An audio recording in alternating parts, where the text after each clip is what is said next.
Welcome to the Savage Nation. I pray to God we're not on the brink of a war, but it looks as though the war machine has gotten control of the Trump administration. The neocons installed the warmonger Bolton, who is not a conservative by any means. He is a war machine, not a peace machine. Look at the headlines we are seeing. Russian TV, world stands millimeters from a great war. Citizens told to prepare to evacuate 2 bomb shelters and what to take into the bomb shelters. Trump says U.S.-Russia relationship worse than it's ever been, even in the Cold War. Report says U.S. set to target 70 different sites in Syria, including ones in which Russian troops are stationed. Syrian chemical attack may be a false flag to start a world war. We don't know who gassed those 40 or 50 people. In fact, it came out minutes ago that the Secretary of Defense, Mattis, just admitted that he's investigating it. He doesn't know. But before he's completed his investigation, the war machine, the war party, is gearing up to destroy anything they can kill in their sights. I say this: a true conservative stands for peace, not war. A neocon who is truly a liberal, faking it as a conservative, puts war before peace. Hundreds of years ago, Thomas Hobbes said the very first law of nature is to seek peace. That is the essence of true conservatism.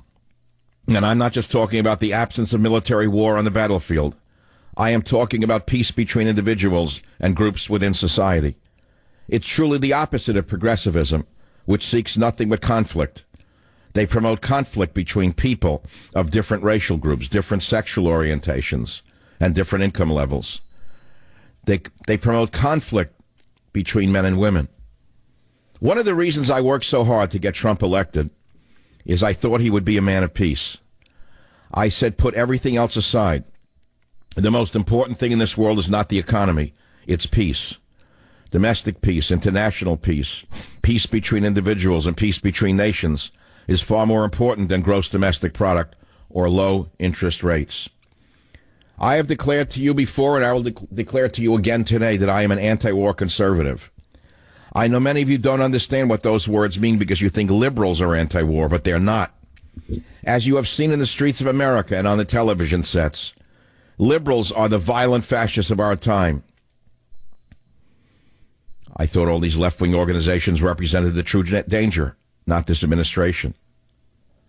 Candidate Trump was on my show 1 month before the election and said on these airwaves that he'd meet with Putin if he could, even before he was inaugurated. That's how badly Trump wanted to tamp down war talk. The crazy feminist sorority that surrounded Obama was dying for a war with Russia. I led Trump to that commitment with a series of questions I asked him during my show. I've been writing about the demonization of Putin and Russia for years in my books. Let's be clear about it. Putin is no angel, and Russia's interests don't always coincide with ours. But that does not mean we must be enemies or give the forces of darkness in Washington another war to get rich on while the rest of us suffer and our soldiers die for nothing. And that's why I wanted a commitment from Trump to talk to Putin at the earliest possible opportunity. Well, I got it. When I wrote Trump's War, many of you who didn't read the book thought I meant Trump should go to war. But there's a chapter in Trump's War that those of you who bought the book can turn to on page 137, which is entitled Trump's War Against the War Machine. And my savage solutions, clearly laid out, are simple. 1, stand firm on peace with Russia. 2, combat the war propaganda with the bully pulpit. 3, destroy ISIS and then leave the Middle East. 4, bring our troops home from unnecessary deployments. When John F. Kennedy said, ask not what your country can do for you, but what you can do for your country, I was a young man. It was the first year of my teaching in a junior high school. I remember what happened the day that John F. Kennedy died. The country's heart was broken. I lived through it.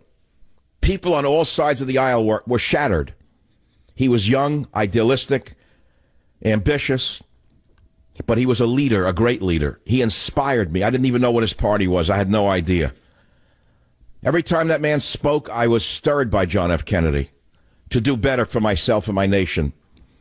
I knew what it was to be a young man and an American who was idealistic. When Kennedy died, it seems as though a part of America died forever. I don't think we've had a leader since John F. Kennedy like him.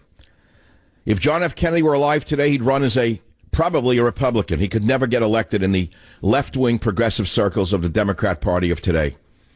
John F. Kennedy was a conservative in the Democrat Party, a war hero, a leader. Would Kennedy now send a tweet in the early morning of the hour saying, "I've got shiny new missiles, look out, we're going to blow you up"? I watched a movie last night. I told you I don't go to movies much, but I knew it was the last few nights because I live in the most liberal county in the United States of America most of the time. And I knew the movie would last 3 days, and it's leaving tomorrow. They pulled it into the theaters for 3 days. Nobody was in the theater, so I figured I better catch it on a big screen, Chappaquiddick. I knew the story before I saw it, but that's not what I went for. I didn't go to see it and to bash Ted Kennedy. That's old news. That's cheap. That's a cheap one-pony trick. I went to see it for the historical situation of the occurrence of Chappaquiddick when Ted Kennedy swam away and let Mary Jo Kopechne suffocate to death for 4 hours in that car when he could have saved her. And they intercut this scene, this horrible scene of Mary Jo and him and Kennedy, with the landing on the moon, the Apollo mission, the first one, taking one small step for humanity. Frankly, having lived through that as an American citizen, I was a young man, very young, first year teaching, I was very moved by it in the theater. I choked up remembering those days and how the confluence of the worst of the Kennedys occurred at the same time that a vision of his brother, the best of the Kennedys, was being acted out on the moon. The apogee and the perigee of the Kennedy family at the same time. And I remember living through it, and now I'm living through this. And I said to myself, inside me there is still the same young man, the same idealist, the same young man who understands that the most important thing for a president is to preserve the peace of the world and to protect his people. And I wake up and I see this madness, total insanity. I can't believe what I'm looking at. Is the world about to go to war? Being dragged into war in Syria based upon no evidence? Theresa May of England even said this morning, wait, slow down. She said, we don't have firm evidence that the Syrians did this. The Russians are asking for an investigation. Who did this? Who gassed these 40 people? It's deja vu. It happened exactly a year ago while the president of China was sitting to dinner with Donald Trump in Mar-a-Lago. Gas attack. Trump was triggered into launching missiles. Shocked the world. No reason for it. And guess what came out today on that prior gas attack? That you were convinced Assad did. You idiots, you morons, you knee-jerk conservative idiots. Bomb him, you said. Bomb him, you said. All you armchair generals. All you fake conservatives in the media. Bomb him. Today, we learned Mattis admitted that there was no evidence Assad used poison gas on his people. This has been lost in the hyperbole of our times. It flies in the face of the White House NSC memorandum, which was rapidly produced and declassified to justify an American Tomahawk missile strike against the Shayrat air base in Syria. Mattis went on to say he doesn't know who did it. Mattis, the military boss, said on record that we have no evidence to support the conclusion that Assad gassed his own people. Mattis impugned the interventionists who pushed the Assad is guilty narrative without sufficient supporting evidence. There is a dissonance then, there's a dissonance now. And I knew this was coming the minute they picked the walrus. The walrus signaled he was going to take us to war. Again, going back to this movie Chappaquiddick, even when Ted Kennedy got in trouble by lying about killing that girl, he was surrounded by intelligent men who considered all the possible actions to cover up that crime. I'm not saying they should have. Listen to what I'm saying. Measured, thoughtful people who knew what was going on. In the White House at that time, there were measured, thoughtful people who considered all angles before making statements. Certainly before going to war. It's the most serious thing a president can do is go to war. So when Kennedy said, ask not what your country can do for you, but what you can do for your country, I took it very seriously. My whole life was motivated by that speech in some ways, now that I think about it. My life every day on the radio is motivated by that speech in some ways, now that I think about it. And my show today is dedicated only to that thought of what I, Michael Savage, can do for my country. And the best thing I can do for my country is to convince you that Trump is 100% wrong if he strikes against Syria. And number two, he's being misled by some of the most dangerous, evil warmongers on the planet, who, if they should lead this country to war again, 1 week after Trump said we're getting out of there, let them take care of themselves 1 week ago. 1 week ago, he tweeted we're getting out of there. We're gone. A week later, the Walrus is installed by some hedge fund manipulators who will profit greatly through war, holding stock, no doubt, in Raytheon and other great companies who make the Tomahawk missile. You think there's no money involved in these decisions? Then you are stupid. It's always about money. I have to take a quick break. At the bottom of the hour, I have a man who's been in the White House, reasoned with the president, knows how it works, and you'll hear what he has to say about these times. His name is Pat Buchanan. I'll be right back. Join the Savage Nation. Call now, 855-400-SAVAGE, 855-400-7282. Savage. The Savage Nation is sponsored by Swiss America, the only company I trust with my financial future. Call 800-289-2646 or SwissAmerica.com. Everywhere you look, experts are predicting a market crash. What would a market crash do to your future? Your IRA, your 401k. Imagine no more happy returns, dividend checks, or savings cushion. In spite of major warning signs all around, crashes happen suddenly. I've been warning you about the risks to your savings. I've told you there's a secret war raging against you and your money. Will you please listen to me and take action? I'm telling you to take action now. Do it right now. Savage says be wise. Call Swiss America at 800-289-2646. Write it down. 800-289-2646. You're going to get a free secret war report. I want you to protect your hard-earned money before it is too late. Simply call 800-289-2646. You can thank me later, but call 800-289-2646 for the free booklet now. I did so because I thought, A, he could beat her, the battle axe. 2, because the battle axe represented the military-industrial complex and wanted war with Russia. He did not.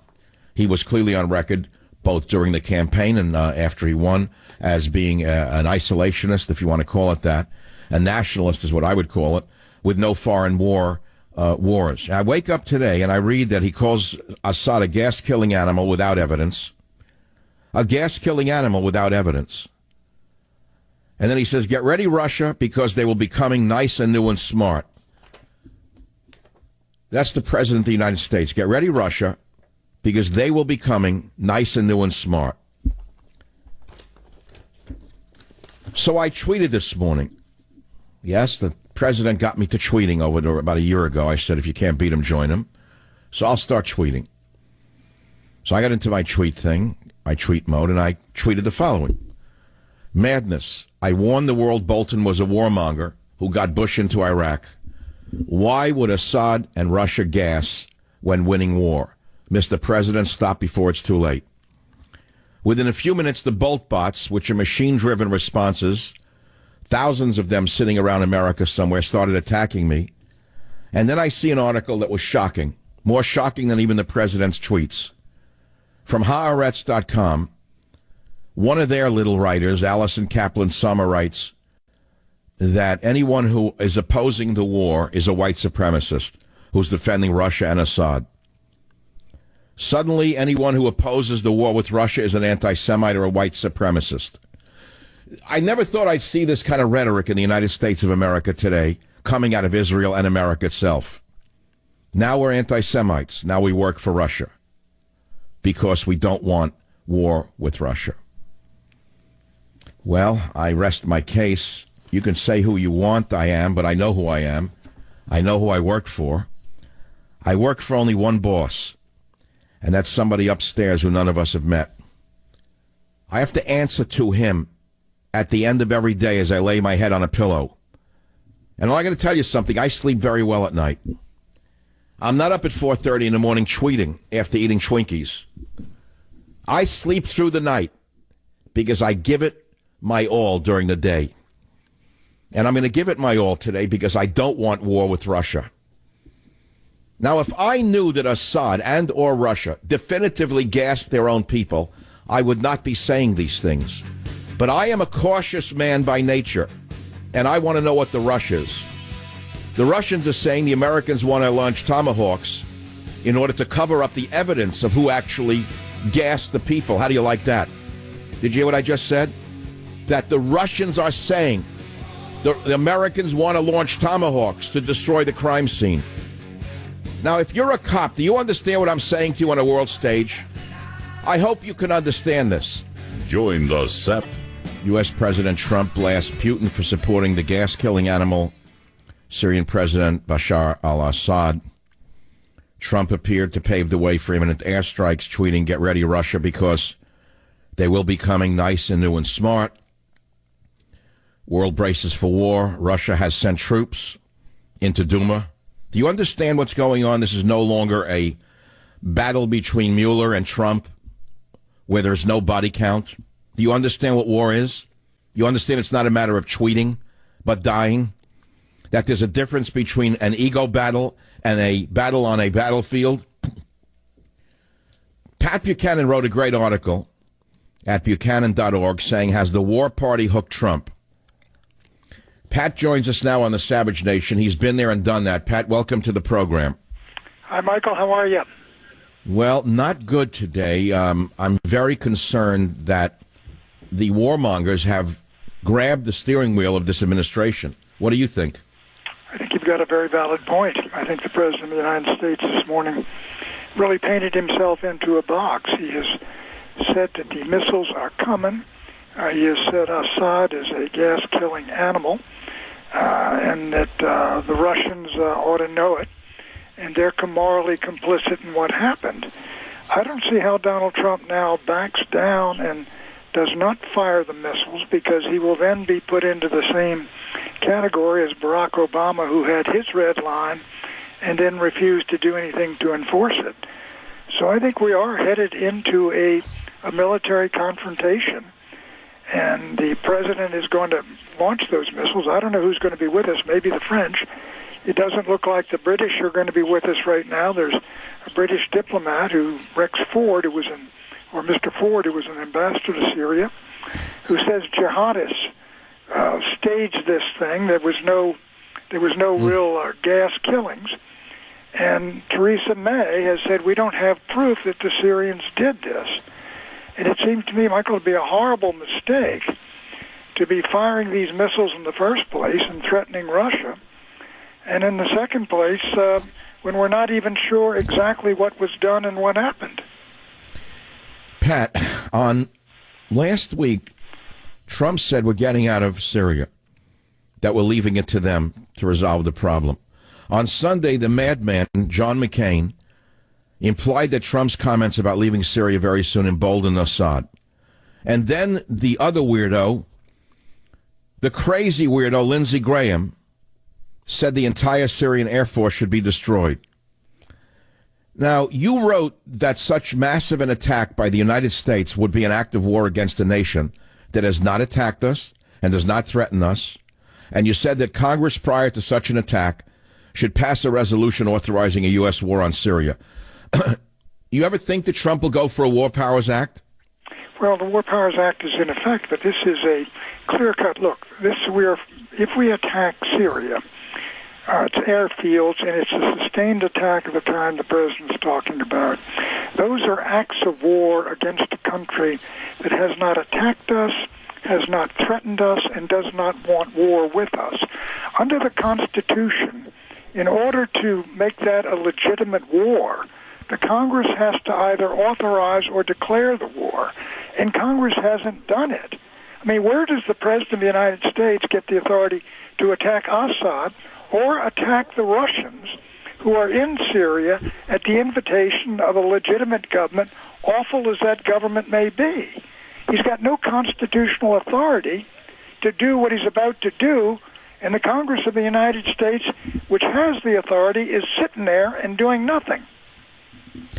Now, I want to tell the audience, which consists of a wide age range, that Pat Buchanan understands these things from a truly conservative perspective, because if they're listening to you, they'll say, oh, he's just a liberal. Trump's the greatest guy. He's got the guts to do it without Congress. Tell them why they're wrong. Well, I'll tell you, I mean, the United States has gotten into a number of wars. One of them, the Spanish-American War, came about because allegedly the Spanish who occupied Cuba as a colony blew up an American battleship in Havana Harbor. Only we found out later it was the boiler that exploded and killed all those sailors, but that didn't stop us from going into the Spanish-American War. There's a controversy over whether we were actually attacked in the Tonkin Gulf incident, whether those American destroyers, the Maddox and the Sea Turner Joy. I know some of these things, Michael, because I was in the White House the day of the real last Saturday Night Massacre in the Oval Office when Elliot Richardson was about to come in to be fired, and that was a time when we had another crisis in the Middle East. You had the Yom Kippur War. The Israelis had turned it around thanks to American aides flown in at Nixon's orders, and the Russians were now talking about intervening on the side of Egypt. There was talk that there were nuclear weapons on some warships moving through the Bosphorus and the Dardanelles. Kissinger was in Moscow trying to talk sense to the Russians, and so we were defied by Elliot Richardson, who refused to issue an order to the special prosecutor under him. And so that's when the Saturday Night Massacre occurred. Archibald Cox and Elliot Richardson, Bill Ruckelshaus, they went, and Bob Bork got up and fired Cox. So these things, we've been there before. But what bothers me here is that Trump is elected by the American people to keep us out of these horrendous Middle East wars in which we've been involved since 2001 in Afghanistan, 2003 in Iraq, and in Libya, and in Somalia, and in Yemen, and in Syria. And now, if you launch this a strike, there's a real possibility we're in a major war in Syria. When Trump came along, I backed him 100%. I put him over the finish line because I knew as an outsider he would probably not be a warmonger. I saw him as a man of peace. I don't understand how this war party got control of the steering wheel of the ship of state, Pat. How in the heck did they do this? I think one thing we shouldn't underestimate is the emotions of Donald Trump. He was clearly, a year ago, when we had a previous attack or alleged attack with sarin gas, he was moved by the sight of these kids who were dead and poisoned to death. And clearly in these tweets, he's calling Assad an animal because he's looking at these pictures or photographs of these dead kids. And those are very moving photos, obviously. But a president of the United States has got to look at the larger picture. And I certainly hope he does. I mean, you're right. I supported Donald Trump for a number of reasons. The border security, bringing the manufacturing base back, making us independent economically again, and keeping us out of these unnecessary wars of choice in the Middle East. I mean, and Trump admitted, he said, he may have said something indicating support for the war in Iraq, but he now realizes it was a grave mistake to send all those troops in there and really smash up that country and lead to ISIS coming in and us having to go back. But now we seem to be marching down that same road again. Well, when they put in Bolton, I knew things were going to go off the track. I saw this. The minute they brought that maniac in, I knew where we'd be going, and I don't know how or who was behind him. I've learned that it's a hedge fund operator with billions of dollars who put Bolton in there. Apparently, they're thirsty for war profits. They have nothing to do with world peace. It's to do with world profits. How do we get the message to Donald Trump? Do you think he's listening at all? Does he have people? Did Nixon have people who listened to the media and read the newspapers and told him, here's what the New York Times is saying. Here's what this commentator is saying, Mr. Nixon. Did Nixon hear about those things? Sure, I ran the news summary. I was the publisher of it. It was run by Mort Allen. The news summary was on Nixon's desk every single morning, and it was a compilation which could run as high as 50 pages of what was being said on the three major networks, all the major newspapers in America. It had a magazine section that reported on things he had to see, and it had other sections to it. And it would be on his desk when he got there in the morning, and he read it before he read the CIA report. And by now, of course, I mean, in his presidency, the Watergate period, I mean, it was so hostile that often he would throw it over the head of the guy that brought it in.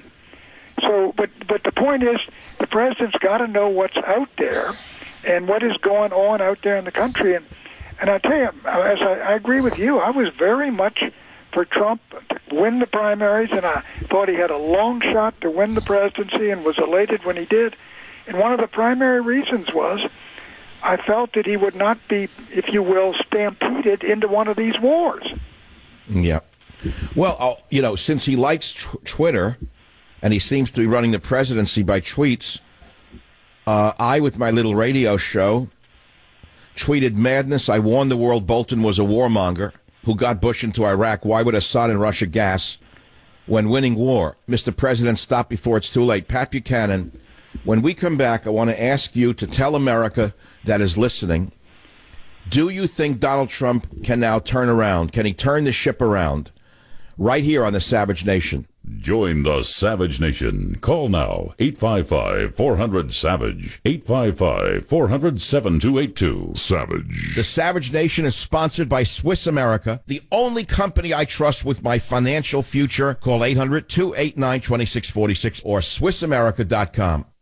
Wouldn't it be great to have all the energy that you want all day long? Unfortunately, fatigue often gets in the way. You know that. It seems to get worse every year, doesn't it? And here's why. When you're 20, your body has a natural ability to maintain healthy circulation. But by the time you're 40, that ability decreases by half. That leaves you feeling tired. So what can you do to increase that youthful, natural circulation and fight fatigue? Drink Super Beets. Super Beets promotes the body's own natural ability to produce healthier circulation for increased energy and stamina all day long. Only Super Beets is made from beets grown to exacting standards, which are then concentrated into superfood crystals. So listen to me. If you want to increase your own natural energy, you go to 1-800-481-0504 or SavageLovesBeets.com. With your first order, you're going to get another 30-day supply of Super Beets free, plus indicator strips to see how Super Beets actually works for you. And you get free shipping. Call 800-481-0504, 800-481-0504, or go to SavageLovesBeets.com.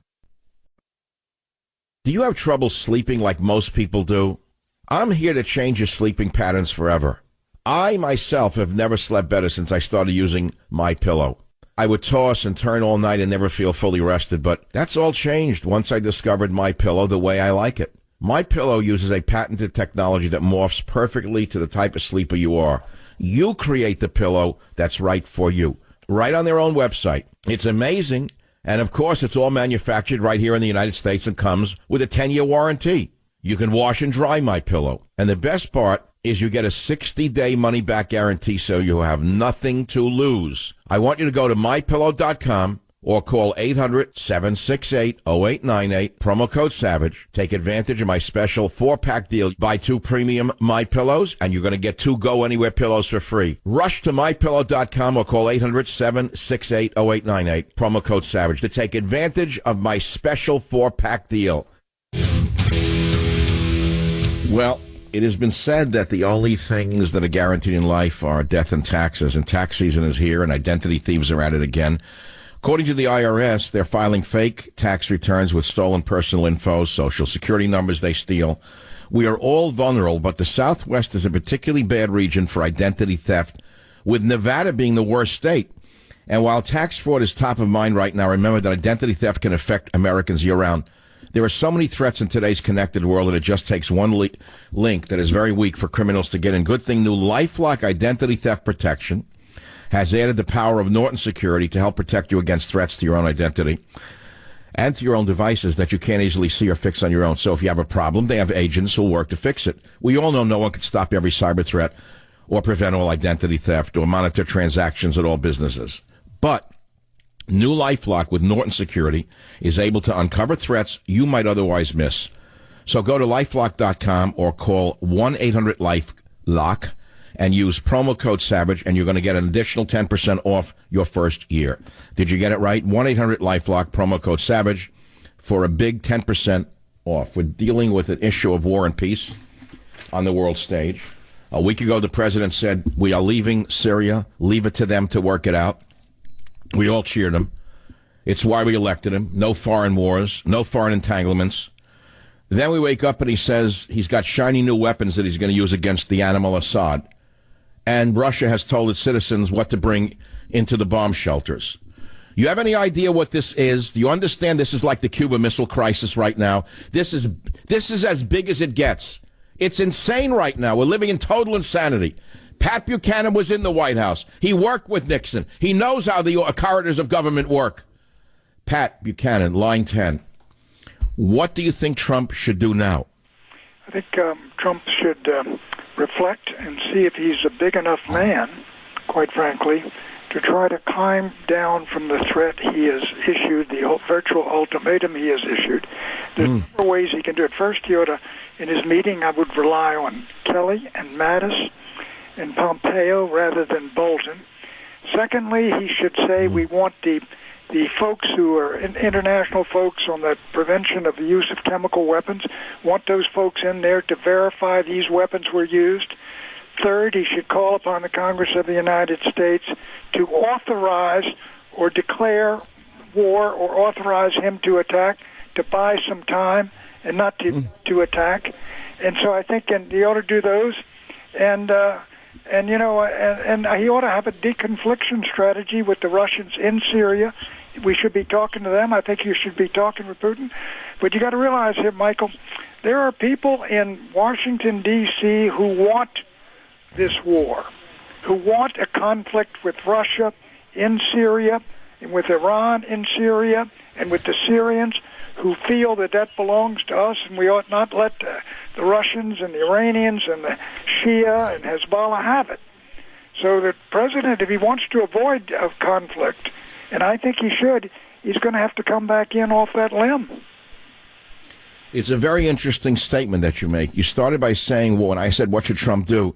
You said he should show he's a big enough man to back down. Isn't that what you really said? Isn't that what you said? And to show he's a big enough man to realize he's made a mistake and not to double down by taking us to war in order to justify and back up that mistake. Oh, boy. Boy, do you read people. But having read people for so long and having been in the White House for so long, what do you actually think is going to happen? Well, Nixon listened. I mean, Nixon, I know what people say about him, but you would go in there and Nixon would be going off the handle saying something, and you partially agree with him, say, but these are the consequences, and you find out the next morning he calls you up and says, maybe we ought not to move that way. I don't know. I mean, from what I've seen, I don't know Donald Trump as well as you do. But from what I've seen and from the way he looks in these last couple of days, he is very angry. He's mad, and justifiably so, over that raid on his lawyer, grabbing all those documents. But he's got to realize that, look, he has the capacity or the ability of the possibility of taking his country into a conflict with Syria where there are going to be an awful lot more dead children. I thought about that. Let's say there were 40 dead from the gas attacks, if there were gas attacks, and it was not staged. How many might die if we get into a conflict with Russia and Iran, and then Hezbollah moves against Israel, and Israel now escalates its presence in the Middle East? What happens then, Pat? It'll be certainly more than 40 dead bodies on the ground. Well, this could escalate very rapidly. And I think the way it would go is, look, the Russians, you put Putin on the line. You've challenged his manhood and his nationalism by saying, watch these missiles, the smart stuff we're going to send right through your air defenses, and you start killing Russians. And Putin is known for one thing, that's for standing up for his country in any kind of crisis or conflict. Why he wins elections with 70 or 80% is because whatever the Russian people think of his character, they believe he stands up for Russia.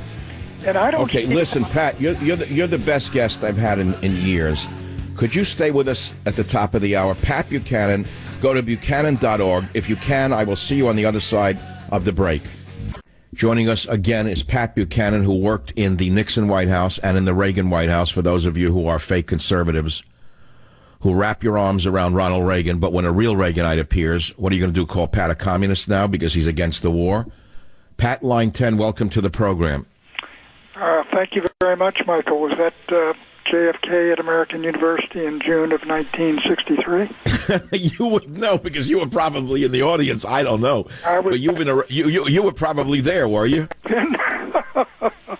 I wrote a long piece for the newspaper critical of that speech after I had analyzed it. But I'll leave it to you. Now, Pat, let me ask you something. I know you worked with Nixon. You said you were his who were you communications director for? Which president? Communications director for Reagan from 85 to 87. I was with him at Reykjavik and at Geneva in the summits with Gorbachev. And Ronald Reagan, contrary to the way people held him up to be, was someone who wanted to get rid of all nuclear weapons, who didn't want war. And when I went to work for him, let me tell you a story in 1985. And we were talking. He said, that about the Russians. He said, Pat, I've been trying to get to talk to him. He was in his second term, but they keep dying on me. Brezhnev had died on him, Andropov had died on him, Chernenko had died on him. And as soon as Gorbachev showed up, Reagan was wide open to discussing and communicating with him. And Reagan had an abhorrence of nuclear weapons and all the horrible damage they could visit upon man. Pat, I don't mean to cut you off. You've been there, you've done that, you've been in the corridors of power, you've advised presidents in a major league way. What would Ronald Reagan do today after this gas attack? I think Reagan would not have threatened war the way Trump has. For one, the reason Reagan, when he left office, a friend told me, I wasn't with him the final day of office, when he went into the Oval Office, and there were a couple fellas there, and he said, the worst mistake I made in my presidency was putting those Marines into Lebanon. And then he saluted and he walked out. He only used force a couple of times. One of them, I was working on a speech for when we attacked Libya in response to their attack on a discotheque in Berlin. And the other was Grenada, which he liberated from the communists. But those are the only three uses of force by a man who was considered a great hawk, but who really didn't want to confront the Russians, who wanted to deal with the Russians. But let me, Michael, I think what we need now is not simply, I would like to see the president reflect on where we're going with an attack on Syria, but for the Congress of the United States, if you will, leaders like Corker, Schumer, McConnell, and the Speaker of the House to stand up and say, Mr. President, we understand your horror at what's going on in Syria, what we believe went on, but you have no authority to take us to war or to attack Russian bases there or even to attack Syria unless we authorize it or unless we're attacked. Wait, you would like to see leaders in Congress do that right now, is what you're saying. Is that correct? Right now, and then they could say, look, Mr. President, we understand, we share your rage and anger at the film of babies look like they've been gassed, but we're not sure exactly what's been done. Our British allies aren't quite sure. Let's get those inspectors in there and get proof. But we have to tell you that you cannot launch a unilateral war against Syria if it has not attacked you, or we have not authorized such a war. And then I think what you want to do, I think, is buy some time. At the end of the last hour, Pat Buchanan said to me that when I asked him what should Trump do right now, that he's brought us to 1 minute to midnight here, maybe 1 second to midnight, you said that he should be a big enough man to back off and reconsider. More or less, that's what you said, correct? Yep. You know what I thought during the break? He's not going to back down. He's going to double down. Watching his activities over the last year and a half, I suspect the opposite is going to happen. Pat, what do you actually think he will do? I'm basically of the same mindset as you, but he's got to have people around him that are telling him don't do anything right now. Okay, but who would that be? Bolton came in wearing the Viking helmet with two big horns, wanting to gore the world. Who is the leavening agent around Trump? Who would actually say, slow down, we don't know? Who is it in there who might say that? Well, I think I don't know General Mattis, but these fellows have seen a lot of war, and so has General Kelly. And Pompeo is a hardliner, but he's an intelligent man, number one at West Point. And so these guys, you got to look down that gun barrel. And, I remember Nixon telling me that, and I predicted there was going to be a war in '67, and he said no. He thought when they looked down the gun barrel, the Israelis and the Egyptians back there at the time of the Six-Day War, he didn't think there would be a war. But I'm inclined to agree with you. I think Trump is so wrought up, and he feels a legitimate sense of injustice at what's being done to him. He didn't do any colluding with Putin to get into the DNC or Hillary's emails. And I think he feels that this stuff is illegitimate, that they're trying to steal a presidency that he won fair and square, and then they're going after this Stormy Daniels nonsense, going after his lawyer. But the thing is, those aren't impeachable acts, but an undeclared war against an enemy that has not attacked you, which involves us in a broader and wider war with a superpower, that's crossing the line. You know, Pat, as you speak with me and America and the world for that matter on the Savage Nation, I get a sense of reason again. I feel as though I'm living in a world of no reason. It seems that it's a government like a cyclops without reasoning power. It lurches. 1 week we're getting out of Syria, the next week we're bombing Syria. I never saw anything like this. We need stability. Where is this thought supposed to come from? I ask for it. I am just a talk show host with some influence. I must say, I did write Trump's War, but people say, well, you're a warmonger. Those who haven't read the book, but the chapter in Trump's War is actually entitled, it's the opposite. It's Trump's war against the war machine, Pat. People don't even know that. One of the chapters is Trump's war against the war machine, a man of peace. And so people can easily misinterpret me. They can easily misinterpret you. They could say you're an old war hawk, but you're the opposite of that. And now we actually have a man who ran on a peace platform looking to be going in the opposite direction, Pat.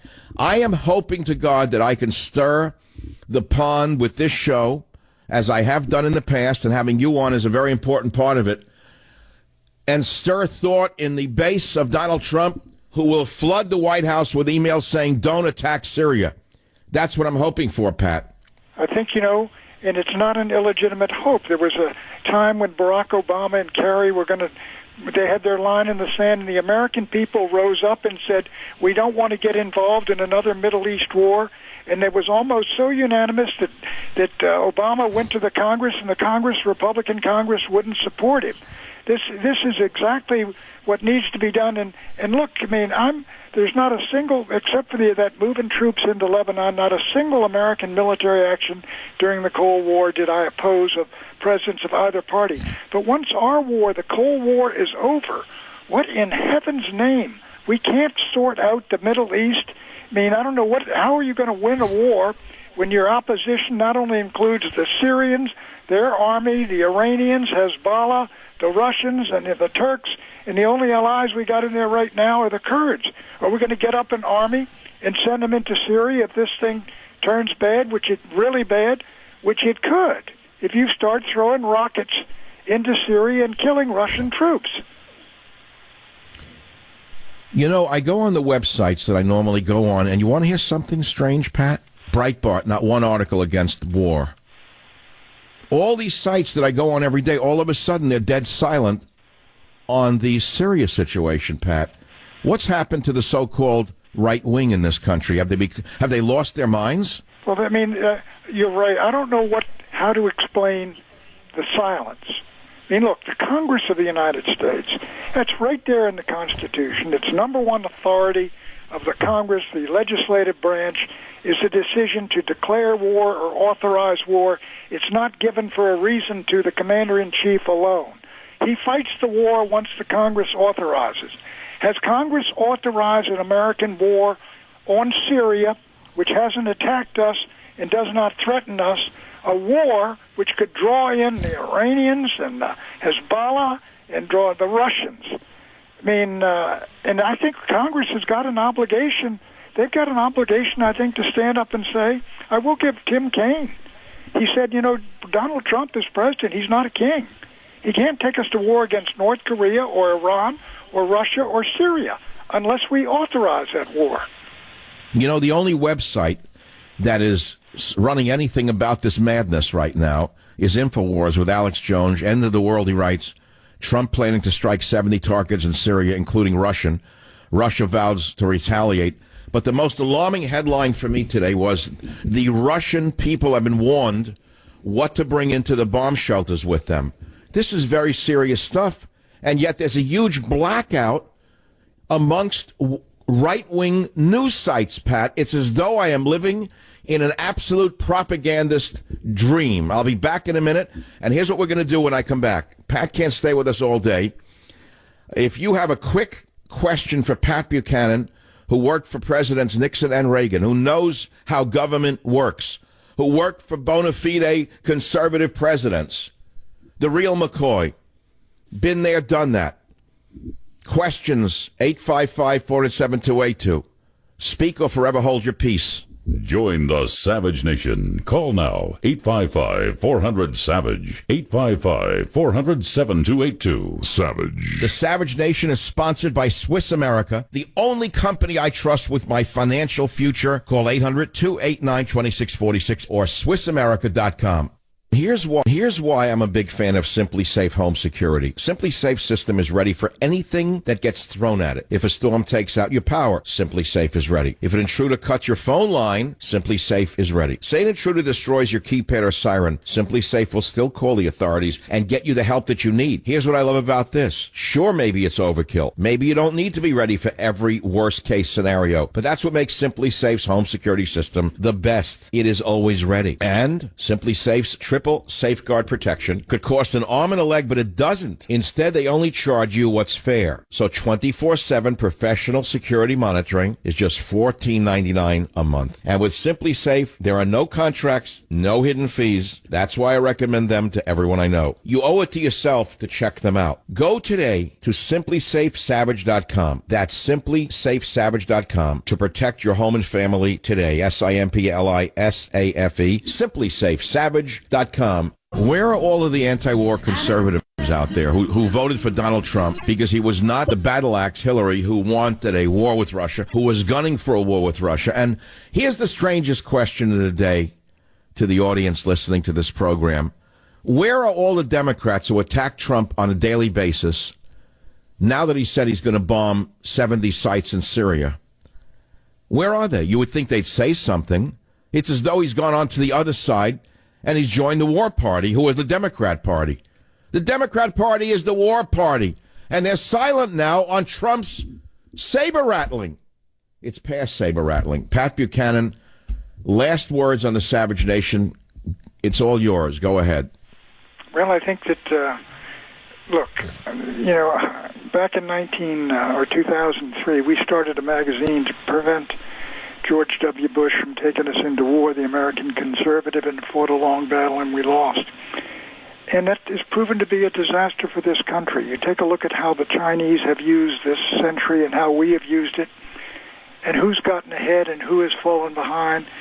And this step, if the president takes it, is risking dragging us into a war which will endure for the length of his presidency and will very likely cost him his presidency. And it will be a war that has not been authorized by the Congress of the United States, that has not been thought through, that invites military actions against Russia, which during the entire Cold War, everybody in White Houses, Republican and Democrats, wanted to avoid a situation where Americans and Russians were killing each other. That's amazing. And I think those words are very profound. Pat, I know you've got to go. It's later for you than it is for me, and I wish I could join you in that Chardonnay that I hear you got waiting for you. Well, one of these days. Well, I'm allegedly going to Washington for a French state affair at the end of the month, and I'd like to invite you for a Chardonnay at my expense.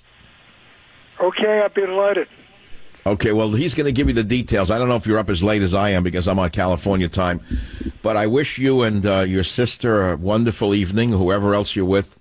And now I go back to regular. Pat, how do people follow you? It's on Buchanan.org? There's a Buchanan.org. It's got the columns up there. Linda Muller runs them the very night I put them out. Right. I'll have one tomorrow. I guess I'll be writing it tomorrow on this subject. But I appreciate talking with you, Michael, because it's clarified a lot of things and caused you to think of some way that we can maybe maneuver our way out of what looks like it's ahead. Okay, Pat Buchanan, thanks for being with us in the Savage Nation. As I began this show an hour and a half ago by playing John F. Kennedy's speech, Ask Not What Your Country Can Do For You, but what you can do for your country. I was a very young guy, a teacher. It stimulated me, it motivated me. He was an idealist. He made me want to do things for my country. He motivated me to do better in my life and make myself a better person. I ask all of you listening, what can you do today for world peace as opposed to working for world war? Join the Savage Nation. Call now, 855-400-SAVAGE, 855-400-7282. Savage. Everywhere you look, experts are predicting a market crash. What would a market crash do to your future, your IRA, your 401k? Imagine no more happy returns, dividend checks, or savings cushion. In spite of major warning signs all around, crashes happen suddenly. I've been warning you about the risks to your savings. I've told you there's a secret war raging against you and your money. Will you please listen to me and take action? I'm telling you to take action now. Do it right now. Savage says be wise. Call Swiss America at 800-289-2646. Write it down. 800-289-2646. You're going to get a free secret war report. I want you to protect your hard-earned money before it is too late. Simply call 800-289-2646. You can thank me later, but call 800-289-2646 for the free booklet now. And we all cheered. We're getting out of Syria. Leave it to them. We all know that for 1,000 years the Shia and the Sunni have been killing each other. Based upon their own mythology about who's supreme there in their religious beliefs. And we've been nailed in that area for so long. Young men have died, come back crippled for what? The country's bankrupt as a result of it. Now, yeah, let me remind you, the country is bankrupt, by the way. The economy is looking good on the outside, but it's like a rotting edifice. On the inside, it's rotten to the core. It's unsustainable. When you have this kind of debt, the country is unsustainable. But I'll save that for another show. The spending madness, which I opposed, and now the war madness, which I oppose. In Trump's War, His Battle for America, Chapter 7, Trump's War Against the War Machine, I wrote. I called him a man of peace. I saw Trump as an anti-war president. My solution to the problem was stand firm on peace with Russia, combat the war propaganda with the bully pulpit, destroy ISIS and then leave the Middle East, bring our troops home from unnecessary deployments. Tell me what is wrong with that thinking. Tell me why it's your business to get involved in Syria right now. Tell me, how did that happen? There's a caller from Las Vegas, KBET, named Moisha, I guess, line 6. Moisha, is that your name? It is. Tell me what you think. We should go to war? Should Iran nuke us? Wait a minute, don't change the question. This is not a Talmudic discussion. Well, first of all, are you an American, or are you an American citizen or a Mossad agent? Should Iran nuke us? Is that what I asked you a question. It's my show, Schmendrick, not yours. Are you a Mossad agent or are you an American citizen? Agent. As much as I am. That's ridiculous. I'm asking you, shouldn't we take them out now? I'm asking you a serious What do you mean, take them out now? Big shot, sitting there on your dirty couch. Take them out now. What does that mean? Do you know what you're talking about when you say take them out now? What do you want, to bomb Tehran, you schmuck? Coward. You're a coward. coward. That's all. Oh, so you're a hero now because you got a big mouth saying that our boys should die because you got a big mouth? Nuking their nukes, hitting them hard is our... Hitting them hard. Bomb Tehran. Bomb Tehran. Hit him hard. Yeah. Do you know what a schmuck you sound like? Genius. You sound like the typical schmuck. Go back to abusing yourself in your mother's bathroom. Idiot. Bomb them now. Have you heard it? You're going to hear this all day long now. All the radio jockeys, bomb him now! Bomb Iran now! Kill him now! Kill him now! Bomb him now! That's what the country's devolved to. The moishas on couches. The moishas on couches around America. Bomb him now! Go get your sponge cake out of your beard, you moron, you. KLIF, Vance, line 3. You want to bomb them now? No, are you kidding? That guy just about put me in tears. There's your problem. Everybody's on board with let's go nuke them. You're so right, Michael. You and Pat Buchanan.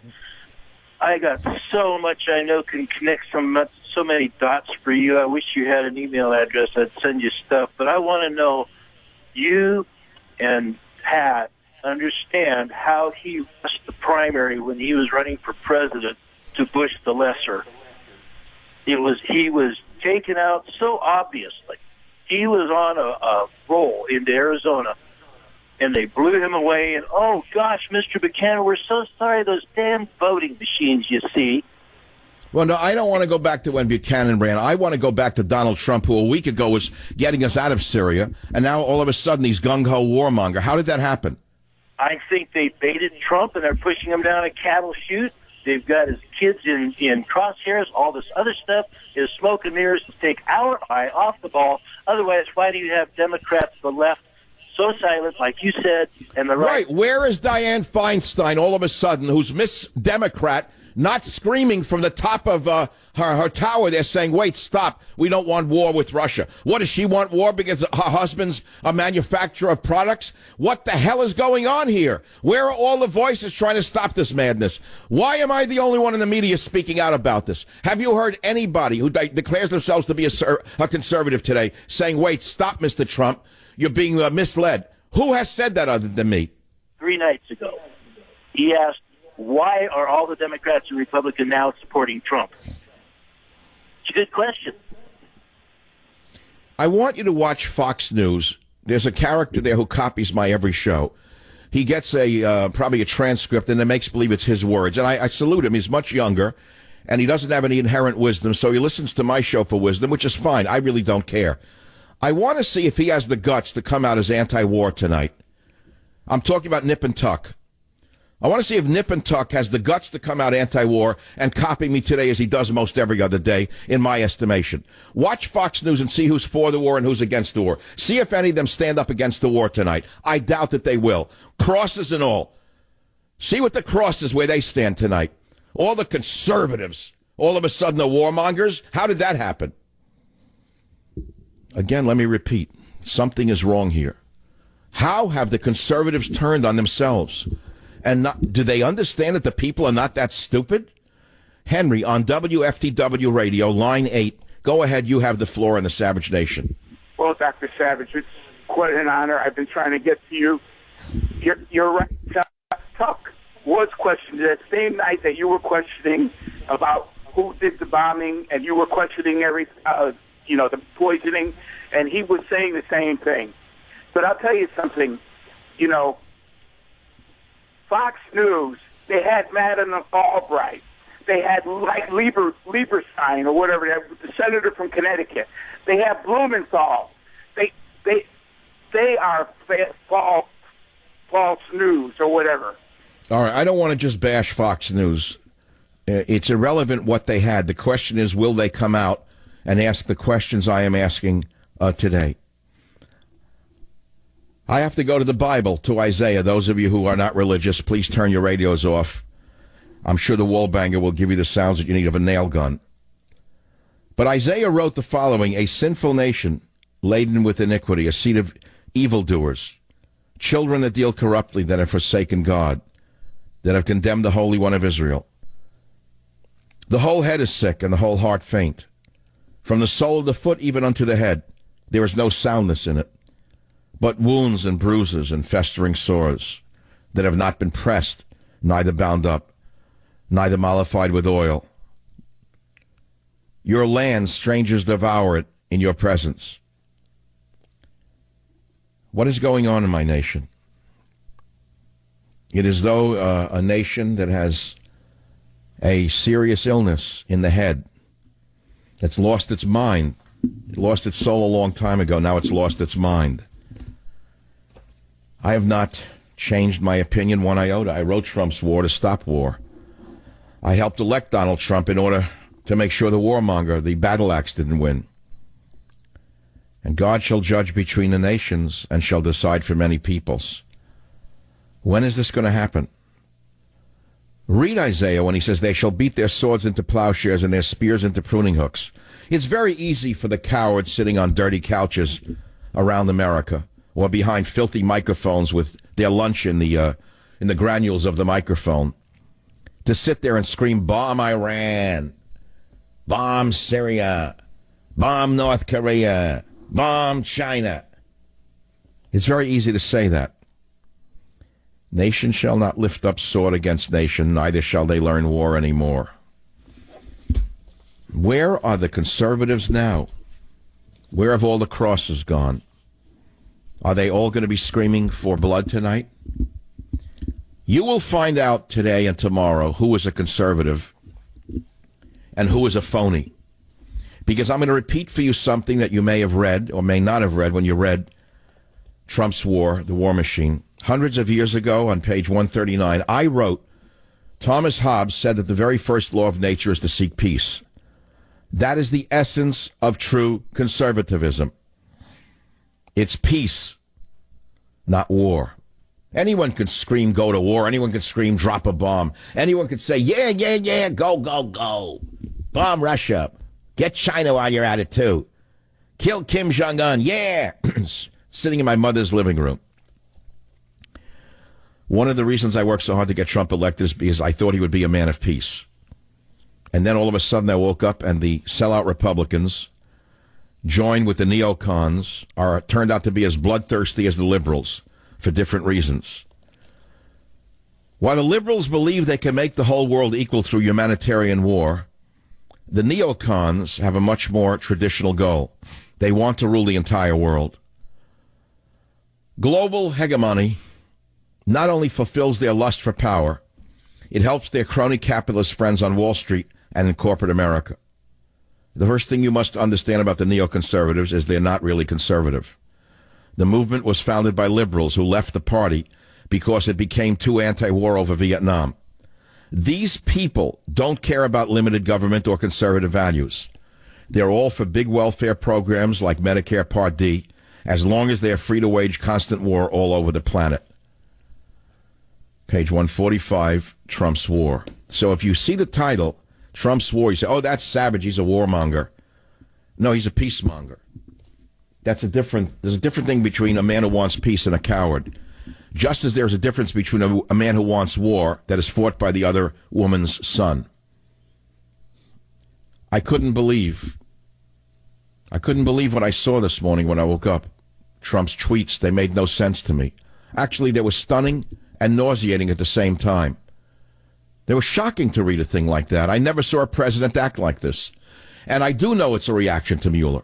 In that sense, they're all responsible. They pushed him into a corner on the attack on the Russia collusion, which came up with nothing. They're attacking his children and his family. And so he's backed into a corner and he's making a mistake here. It's a mistake he can never withdraw from if he actually moves in a war against Russia. He should not let Mueller push him into a place he cannot come back from. He should not let that happen. Something is wrong here. This is not World War II. Harry on WABC wants to make a point. I don't know if I have the time. Harry, you got to do it in 30 seconds or less. I'm giving you the shot. Go for it. Declared war by Congress since before World War II. You know, Iraq and Grenada and Vietnam, all of those. None of those. Those were presidential actions. But lately, Michael, you're sounding like Neville Chamberlain's show. I mean, come on. Oh, you're another warmonger? You're another brave one on the couch? Yeah, that's it, sure. What do you mean, that's it, sure? What do you mean? What evidence do you have that Assad gassed his own people? Listen, I'll tell you the truth. No, you listen to me. You listen to me, you nobody. Really not. You're talking about people dying because of some crap that you read on an internet site. Show me the proof that Assad gassed his own people. We don't know where the proof is. Even the Prime Minister of England said she doesn't have the proof and she wants to see it. But you know more with your birds there tweeting in the background? What's the evidence? Give it to us right now. That's a good point. Thank you. I'm glad I woke you up and threw a pail of water in your face. I hope I woke up a lot of you out there. You're jumping the gun. You're rushing to judgment. You know, I talk about energy all day long, and I've told you 100 times, if you want to increase your own energy, it's simple. Call 800-481-0504 or go to SavageLovesBeats.com. And I've told you, with your first order, you get another 30-day supply for free, Super Beats.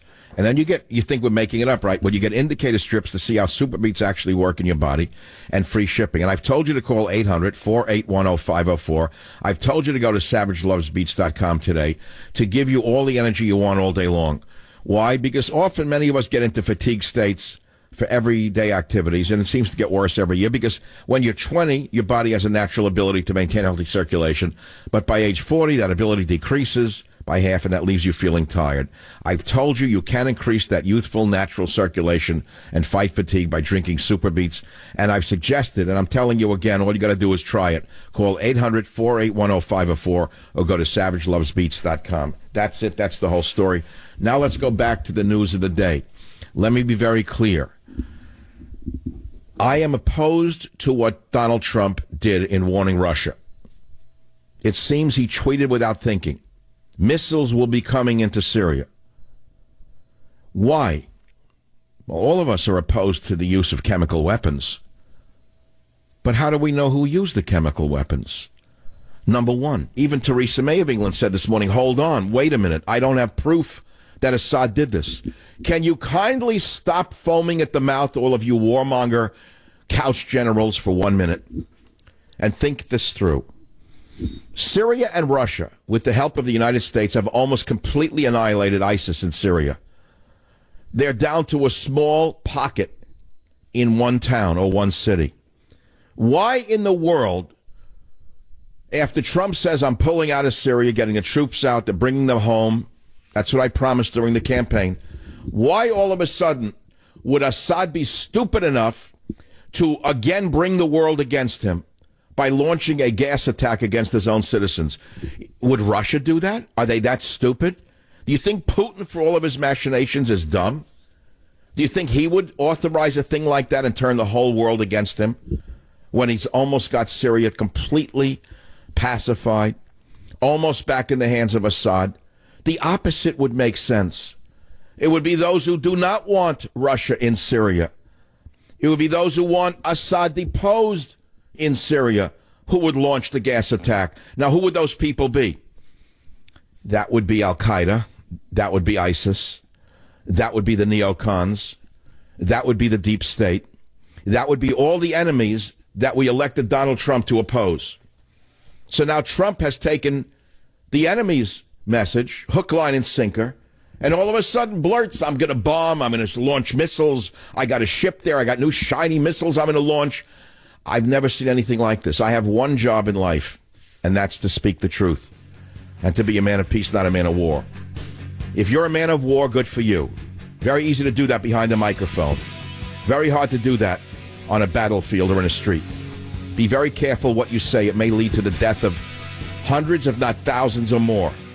You have a great responsibility, those of you in the media, to stop war, not make war. Forget your ratings, idiots. Think about blood. Join the Savage Nation. Call now, 855-400-SAVAGE, 855-400-7282. Have sons or daughters in the National Guard or in the military who will be deployed because Trump warned the Kremlin today not to retaliate against any U.S. strike on Syria because of an alleged deadly chemical attack orchestrated by the Assad regime. In a tweet this morning, President Trump referred to Syrian President Bashar Assad as a gas-killing animal, and then attacked Russia for being partners with the Middle East strongman. Trump went on without consulting Congress and blurted, Russia vows to shoot down any and all missiles fired at Syria. He then blurted, get ready, Russia, because they will be coming. Nice and new and smart. You shouldn't be partners with a gas-killing animal who kills his people and enjoys it. These are crazy remarks when you think about it from a president. I don't care what the reason is. I have never seen a president act like this. He seems to be wanting war with Russia without any evidence that Assad actually did this. I backed Trump, supported Trump, support him on many issues, including the border issues, taxes, but I do not support him in wanting a wider war in the Middle East, especially when last week he didn't back it himself. Last weekend he said we're getting out of Syria. Now, there was a chemical attack, or wasn't there? Was it real? Was it a real attack or a fake attack? Do you have any proof that there was actually an attack? I've got people who are following this very closely who tell me that it was all staged by the so-called white helmets, who are, in fact, Hezbollah. Now, if I am getting reports like that, surely the president is also getting reports like that. I would think that with all the bright men around them, all the president's men and women who follow the news media could say, well, wait a minute. We're getting some reports, Mr. President, that say this may not even be a gas attack. It could be staged, or it's a false flag to get you to fire missiles. And he has to analyze all these things before acting, doesn't he? Is he doing this? We know that such an attack would be a violation of all the boundaries of human behavior and atrocious. And we would understand that at a certain time, at a certain time, military action might be required. Saturday's suspected poison gas attack was conducted in a rebel-held town near Damascus amid a resumed offensive by Syrian government forces after the truce collapsed.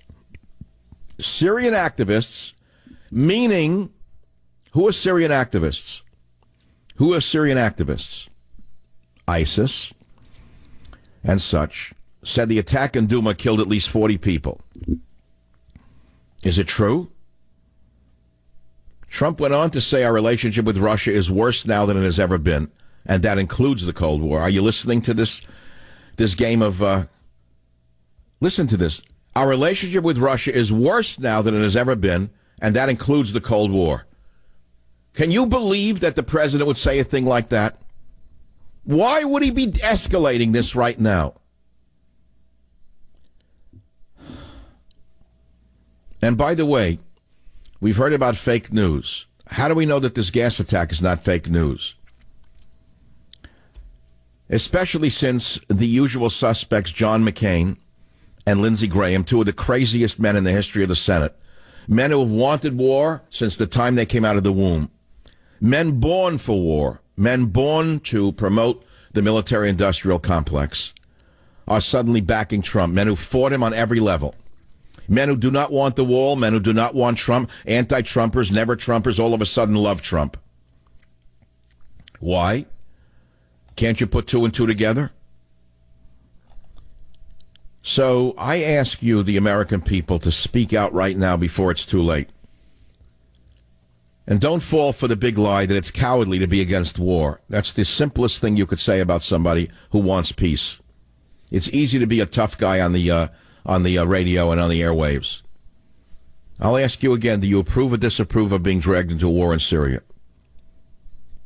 Last week, Trump said, no, we're pulling out of Syria. Now, all of a sudden, he's into Syria. What happened? Russian warships just went out to sea. New satellite images came out obtained from ImageSat International show activity at the Russian naval air base at Tartus, Syria. Russian warships are on the move. Is this what you want for ratings? You warmongers, you want more ratings, so you want war? The media wants war. Make no mistake about it. The bloodthirsty media wants war. This is very same people who live on ratings want war. Peace doesn't bring ratings, by the way. Peace is very bad for the media. Very bad for the media, peace. Because then you have to use your intelligence to talk about something other than politics. And most of them are vacuous. They have no minds, no background, no history, no science, no poetry in their blood. All they can do is talk about politics and war. So they want war. Make no mistake about it. If it sells, if it burns, it earns. If it bleeds, it leads. I said that for years. If it bleeds, it leads. If it burns, it earns. What could be better to sell television shows than images of burning buildings and screaming babies? But when I began the show 2 hours ago, I quoted John F. Kennedy, who, Clint, do you have that soundbite? Ask not what you can do for your country, but what you can do for your country. Not ask not what your country can do for you, but what you can do for your country. Do we still have that? I want the people to hear. my fellow Americans. Geez, thanks for cutting me off. Ask not what your country can do for you. Ask what you can do for your country. That was a speech which inspired me when I was a young man just starting out in my professional life. It made me think very carefully about what it was to be an American. And I wanted to do something good for my country. It made me walk around with a new sense of awareness and a new sense of pride. It motivated me on life's path. I wanted to be like John F. Kennedy. I wanted to be a young man like him with a beautiful family. I wanted to live in a safe, peaceful nation. I wanted blacks and whites to get together. I wanted the country to be a better place. And in many ways, if I look back on my own life, and I'm not going to turn it into something about me, whether it was collecting plants to find cures for mankind or writing books on health and nutrition, and then many years in radio, in politics, it was always for the same end and the same reason, which was to make America and the world a better place. Whether it was me appealing to the president to stop the slaughter of elephants and lions and hippopotami, and I failed at that, because just like the warmongers who got control of him now, the crazed, insane hunters got control of him. And I was told in emails and texts from the White House itself, don't worry, he will stop the slaughter. Well, he didn't. You haven't heard me talk about that for a while, have you? Because I gave up. All I could do is do what I can do.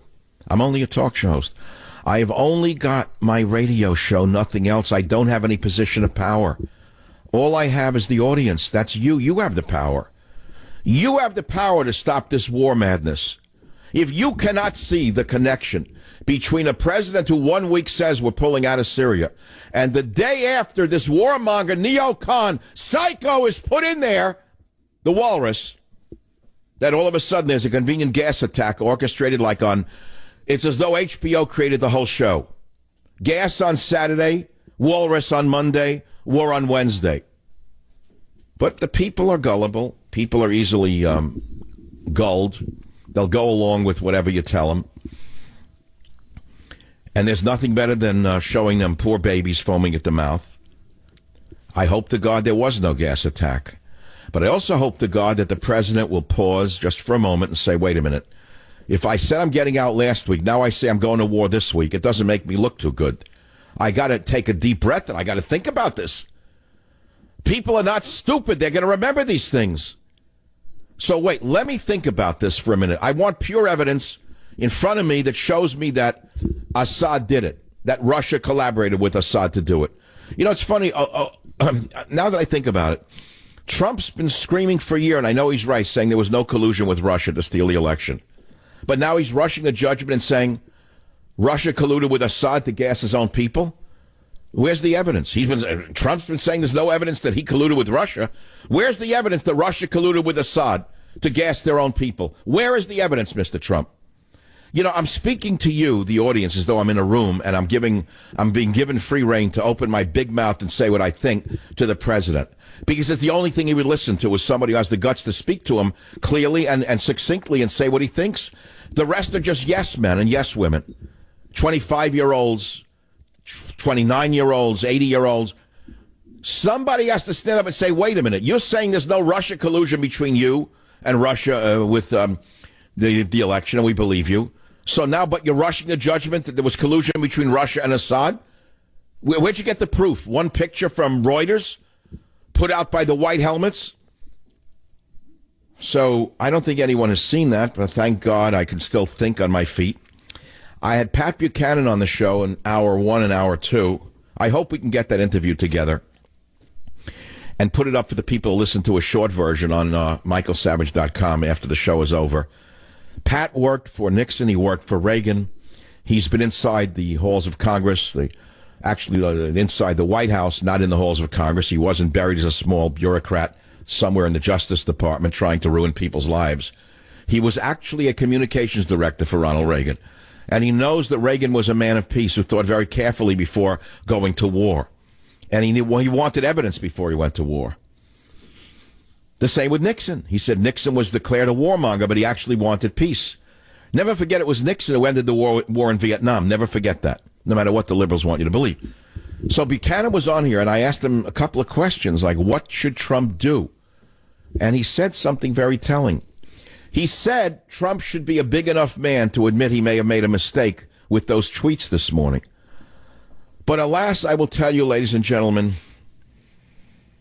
that I don't think he's going to back down. I think he's going to double down. Sadly so.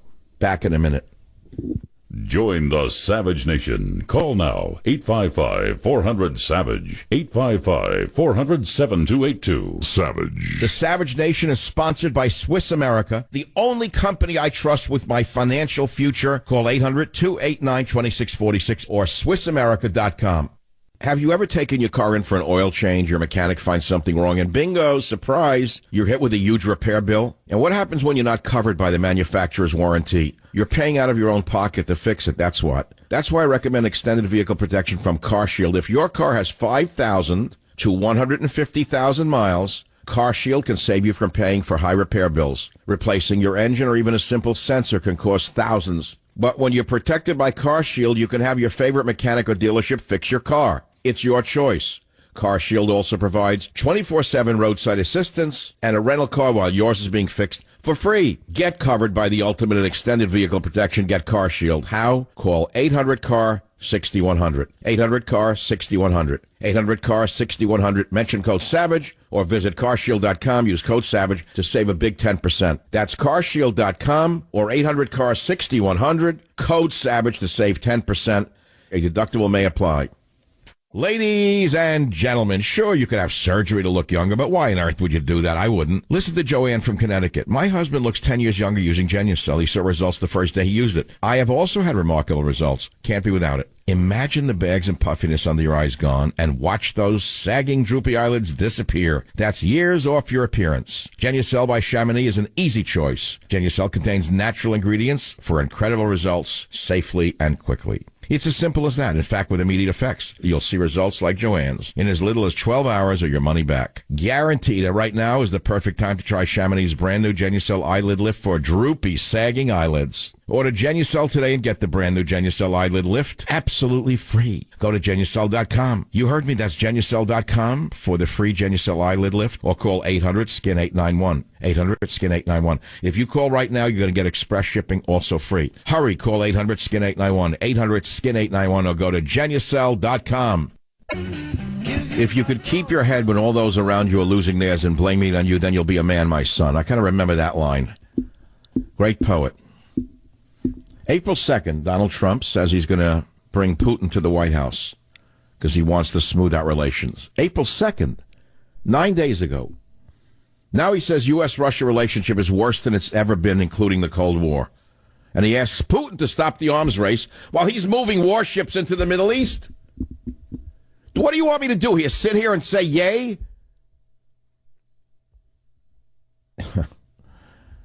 Guess so. I guess that's what you want, huh? Go, Trump, go. Anyone against the war now is a coward and a white supremacist. Boltbot's hitting me hard on Twitter, I'll tell you that. Bolton must have 1,000 computers running somewhere that every time he sees anything negative, they call you coward, Russian spy. We're living in crazy times. These are times that try man's soul. Especially those of us on the front lines in the media. This is when you, the listener, determine who you want to follow and who you want to believe. It's interesting to me that social media has a thing called followers. If you go on Twitter, for example, it's a very interesting metric, followers, tweets, followers, likes, and all that stuff. Well, in radio, we have a thing called followers, too. It's called numbers of people in our audience. Does it mean you agree with everything that we say? Most of you probably don't. Many of you don't believe what we say. Some of you are following us on radio because you disagree with us. But at the end of the day, those of us on the front lines of the media, wherever we may be, have to answer to a higher power. And that higher power is reason, logic, what's best for America, not what's best for ratings. And I have to go to sleep at night with me. Me, myself, and I, as we used to say. We have to lay down at whatever that means. That's a crazy one altogether. Me, myself, and I. It sounds rather split. I have to go to sleep at night. I have to lay down, shut the lights, lower the shades, load the shotgun, hopefully before I shut the lights. And I have to lay there in bed and think about what I said during the day, about what I want to do, where my life is going, and all of that stuff. It's not just a radio show. It's a way of life for me after all these years. And it must be a way of life for some of you to listen to the show, and then you listen to others. Don't you have to come to some conclusions at the end of the day? And what do you want me to do? Just sit here and say, if I'm not for Trump with everything he does, then I'm not loyal to him? That's not who I am. That's not how I am. It's not the way I ever was.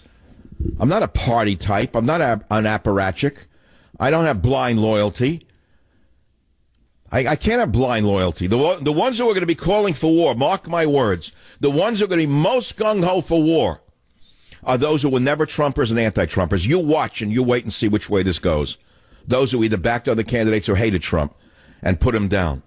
Those of us who are true to our calling and to our mission in life will be those who say, wait, Mr. President, slow down. Don't be stampeded into this without thinking this through. But I'm asking you, the listeners, what do you think? KSFO Jill, 20 seconds or less, fire away. We're very short of time. Jill, fire away. Hello? Not there. Go ahead, fire, 20 seconds. Dr. Savage, it's an honor to speak with you. Oh, okay, I'm sorry. I am not Rush Limbaugh. Don't tell me it's an honor to speak to me. I don't need the honor. I'm not like the others who need my boots licked. I can't take this anymore. I don't need you to say it's an honor to speak with me. Without you, I'd have no show. Join the Savage Nation. Call now, 855-400-SAVAGE, 855-400-7282. Savage. Do you have trouble sleeping like most people do? I'm here to change your sleeping patterns forever. I, myself, have never slept better since I started using MyPillow. I would toss and turn all night and never feel fully rested, but that's all changed once I discovered MyPillow the way I like it. MyPillow uses a patented technology that morphs perfectly to the type of sleeper you are. You create the pillow that's right for you, right on their own website. It's amazing, and of course it's all manufactured right here in the United States and comes with a 10-year warranty. You can wash and dry MyPillow, and the best part is you get a 60-day money-back guarantee, so you have nothing to lose. I want you to go to MyPillow.com or call 800-768-0898, promo code SAVAGE. Take advantage of my special 4-pack deal. Buy 2 premium MyPillows, and you're going to get 2 Go Anywhere pillows for free. Rush to MyPillow.com or call 800-768-0898, promo code SAVAGE, to take advantage of my special 4-pack. I did so because I thought, A, he could beat her, the battle axe. 2, because the battle axe represented the military-industrial complex and wanted war with Russia. He did not. He was clearly on record, both during the campaign and after he won, as being an isolationist, if you want to call it that. A nationalist is what I would call it, with no foreign wars. I wake up today and I read that he calls Assad a gas-killing animal without evidence. A gas-killing animal without evidence. And then he says, get ready, Russia, because they will be coming nice and new and smart. That's the President of the United States. Get ready, Russia, because they will be coming nice and new and smart. So I tweeted this morning. Yes, the president got me to tweeting over there about a year ago. I said, if you can't beat him, join him. So I'll start tweeting. So I got into my tweet thing, my tweet mode, and I tweeted the following. Madness. I warned the world Bolton was a warmonger who got Bush into Iraq. Why would Assad and Russia gas when winning war? Mr. President, stop before it's too late. Within a few minutes, the Bolt bots, which are machine-driven responses, thousands of them sitting around America somewhere, started attacking me. And then I see an article that was shocking, more shocking than even the president's tweets. From Haaretz.com, one of their little writers, Alison Kaplan Summer, writes that anyone who is opposing the war is a white supremacist who's defending Russia and Assad. Suddenly, anyone who opposes the war with Russia is an anti-Semite or a white supremacist. I never thought I'd see this kind of rhetoric in the United States of America today, coming out of Israel and America itself. Now we're anti-Semites. Now we work for Russia because we don't want war with Russia. Well, I rest my case. You can say who you want I am, but I know who I am. I know who I work for. I work for only one boss, and that's somebody upstairs who none of us have met. I have to answer to him at the end of every day as I lay my head on a pillow. And I'm going to tell you something. I sleep very well at night. I'm not up at 4:30 in the morning tweeting after eating Twinkies. I sleep through the night because I give it my all during the day. And I'm going to give it my all because I don't want war with Russia. Now, if I knew that Assad and or Russia definitively gassed their own people, I would not be saying these things. But I am a cautious man by nature, and I want to know what the rush is. The Russians are saying the Americans want to launch Tomahawks in order to cover up the evidence of who actually gassed the people. How do you like that? Did you hear what I just said? That the Russians are saying the Americans want to launch Tomahawks to destroy the crime scene. Now, if you're a cop, do you understand what I'm saying to you on a world stage? I hope you can understand this. I pray to God we're not on the brink of a war, but it looks as though the war machine has gotten control of the Trump administration. The neocons installed the warmonger Bolton, who is not a conservative by any means. He is a war machine, not a peace machine. Look at the headlines we are seeing. Russian TV, world stands millimeters from a great war. Citizens told to prepare to evacuate 2 bomb shelters and what to take into the bomb shelters. Trump says U.S.-Russia relationship worse than it's ever been, even in the Cold War. Report says U.S. set to target 70 different sites in Syria, including ones in which Russian troops are stationed. Syrian chemical attack may be a false flag to start a world war. We don't know who gassed those 40 or 50 people. In fact, it came out the Secretary of Defense, Mattis, admitted that he's investigating it. He doesn't know.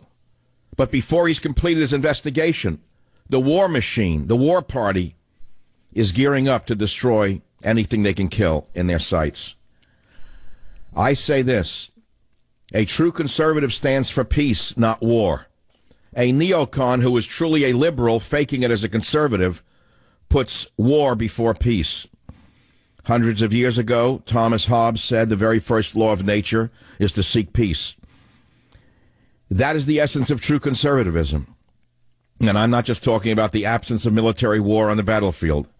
I am talking about peace between individuals and groups within society. It's truly the opposite of progressivism, which seeks nothing but conflict. They promote conflict between people of different racial groups, different sexual orientations, and different income levels. They promote conflict between men and women. One of the reasons I worked so hard to get Trump elected is I thought he would be a man of peace. I said, put everything else aside. The most important thing in this world is not the economy, it's peace. Domestic peace, international peace, peace between individuals and peace between nations is far more important than gross domestic product or low interest rates. I have declared to you before, and I will declare to you again today, that I am an anti-war conservative. I know many of you don't understand what those words mean because you think liberals are anti-war, but they're not. as you have seen in the streets of America and on the television sets. Liberals are the violent fascists of our time. I thought all these left-wing organizations represented the true danger, not this administration. Candidate Trump was on my show 1 month before the election and said on these airwaves that he'd meet with Putin if he could, even before he was inaugurated.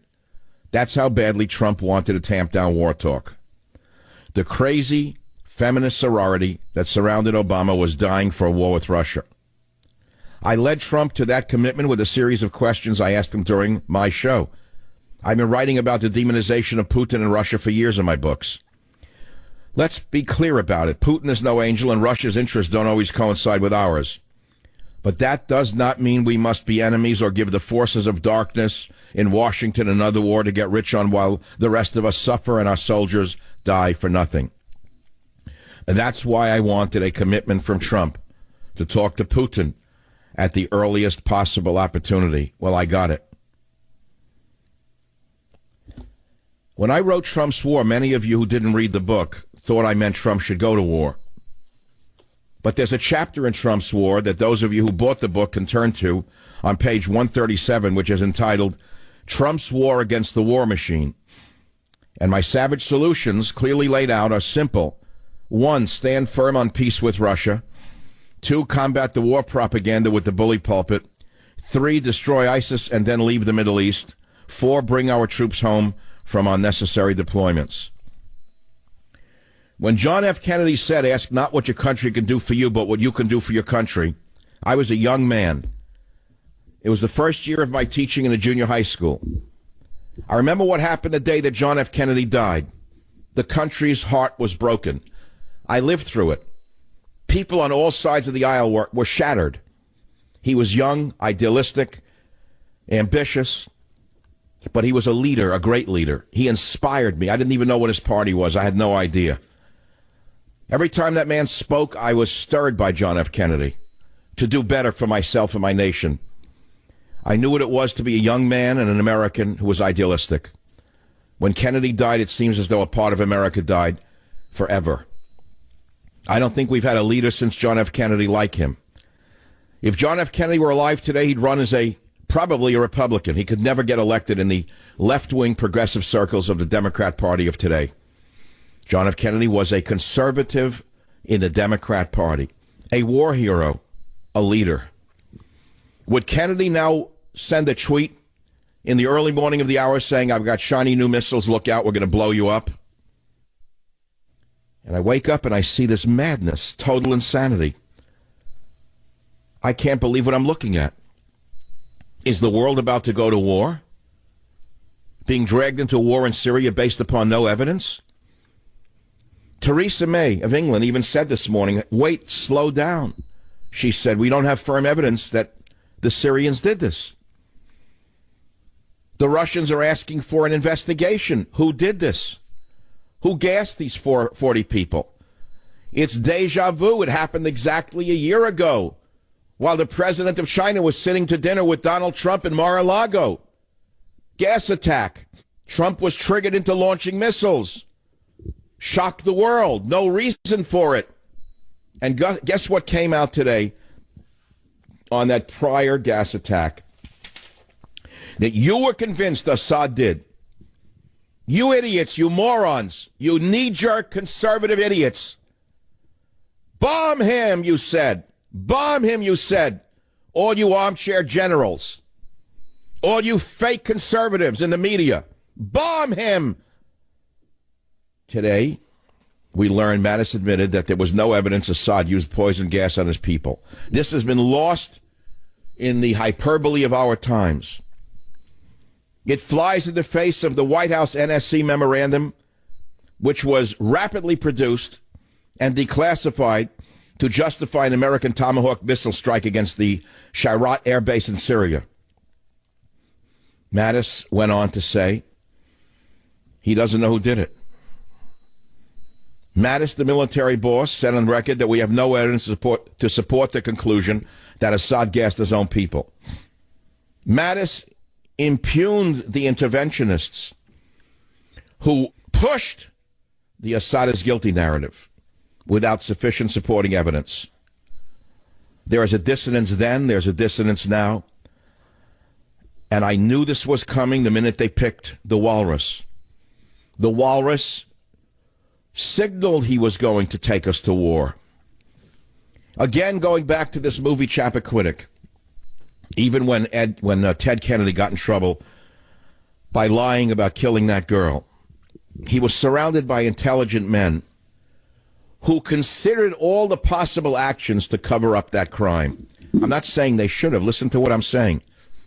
Measured, thoughtful people who knew what was going on.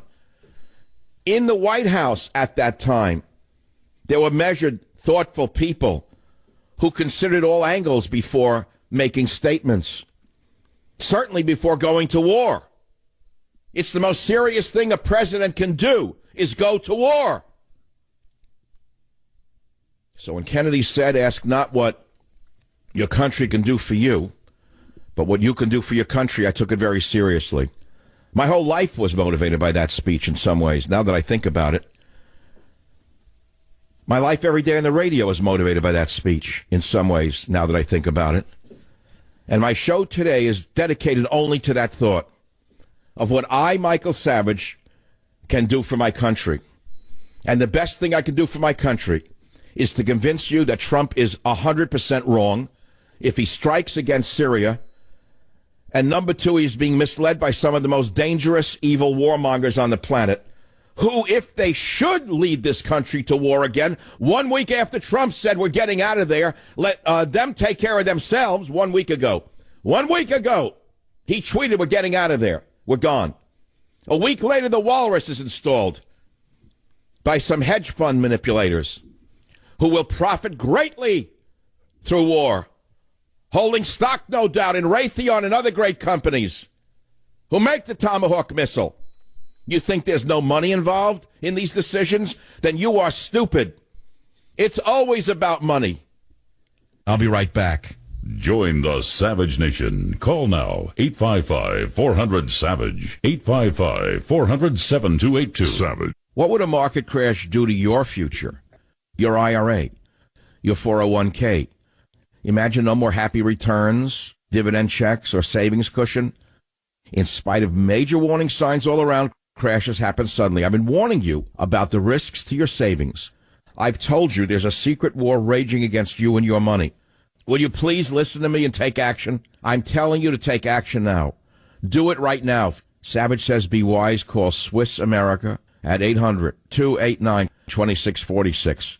Write it down. 800-289-2646. You're going to get a free secret war report. I want you to protect your hard-earned money before it is too late. Simply call 800-289-2646.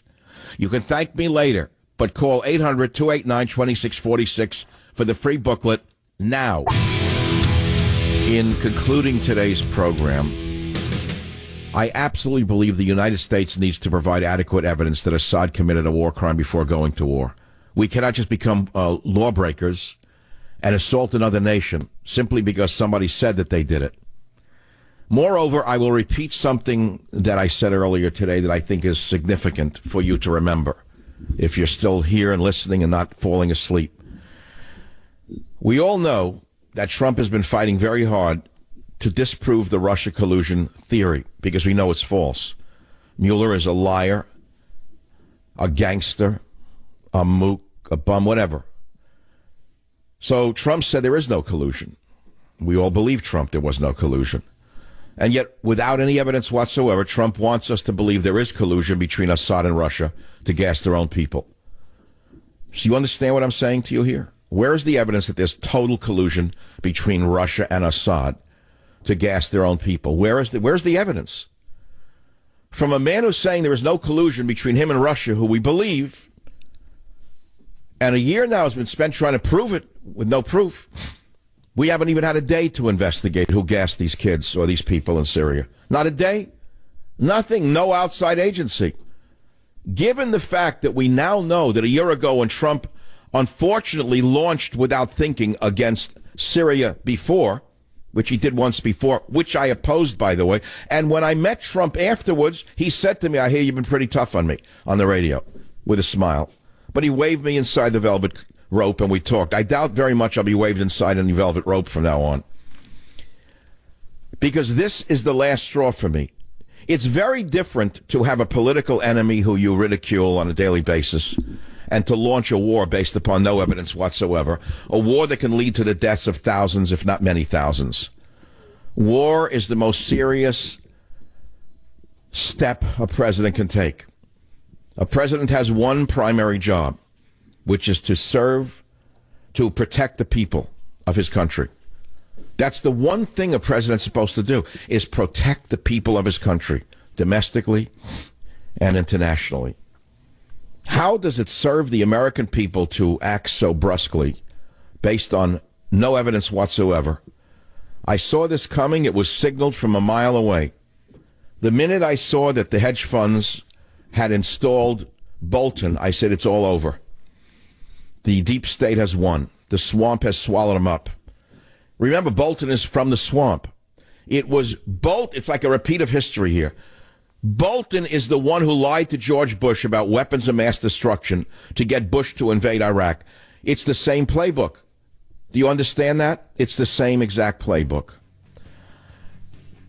I have made my case. I can do no more. I've tried to do what I've been doing since I'm a young man, to make the world a safer, better place, whether it's through health books or through a radio show. I implore you, the American people, to do everything you can to email the White House and say, President Trump, please stop before it's too late. Thank you for listening, and God bless America.